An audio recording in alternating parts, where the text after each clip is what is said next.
Robert Mwine omutuze mu Lwenjo Luwadi mu kibuga ky'Embarara nakati akyali mu nnyiike olw'embogo okuva mu kkuumiro ly'ebisolo lireka embulo ezaalumba kitaawe Jacob Omugizi mu nnimiro ne zimutuusaako obulabe okutuusa okuva mu bulamu bw'ensi eno omwaka oguwedde.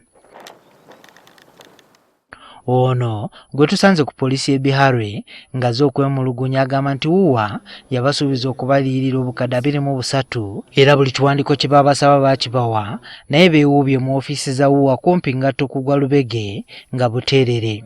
Nateereyo ngu bampe feedback bangira ngu documents ezimwe zinabe ni sign ngo babe mbanyita ngu hine zabuzire ngu nani mbasa nze Kampala zikusigninga documents ezindi.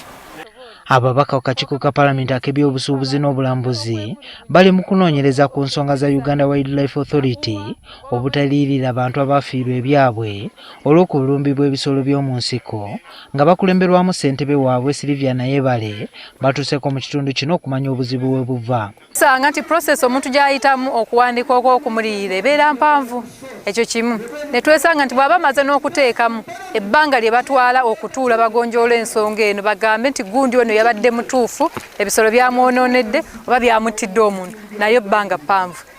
Ababaka beeyongedde mu bitundu byetoolodde ekkuumiro Queen Elizabeth era nga basookedde mu ggombolola y'Kyabakara mu disitulikiti y'e Rubirizi. Abeeno beevuma enkobe ezibafuukidde ekizibu nga tezikoma kubaliira birime wabula n'okulumbagana abantu ne zibatuusaako obulabe. Nemuddukako nemukwata nemufunirako obuzibu nemutaaza bubi nnyo nafuna injali mpanvu. Ate mu ggombolola y'e Kateerera mu disitulikiti y'emu abatuuze basula ku Tebuuki olw'envubu 3 ezadduka mu nnyanja y'e Kamuyiga ne zeesenza mu kisaalu ky'omu kitundu nga kati zibatigomya. Akati hipo zino zivaayo omu nnyanja y'e Kyamiyiga ne zibeera wano ne zitawaanya abantu ziruma abantu ziridde emisiri yonna negigwawo abaana tebakyasoma. Kugendanya ekirongoshere zitabarya iziraaro mu mbuga zirya ebihimba problem tia basoro vudi no twaterisha akwanze torora akuba hipo netambura kilometers 10 yo mu ggombolola y'e Kichwamba mu disitulikiti y'e Rubirizi amaka agamu gatuuse n'okufoolwa abasajja abatakyasula waka ng'ekiro kyonna bakimalako bakuuma nnimiro zireme kulumbibwa njovu ezitoloka mu paaka.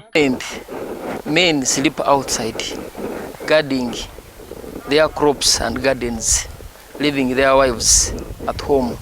Pontius Ezuma akulira ekkomero Queen Elizabeth agamba nti ebizibu by'abatuuze babikolako wabula agamba nti waliwo obunafu mu tteeka ly'okulirira abakoseddwa ebisolo. Twereza byonna nibaza kubihandiika babihandikire mwatwereza okwemulugunya kwanyu haza Kampala tube nibo twabahereza ebibuuzo bingi n'okukiraba.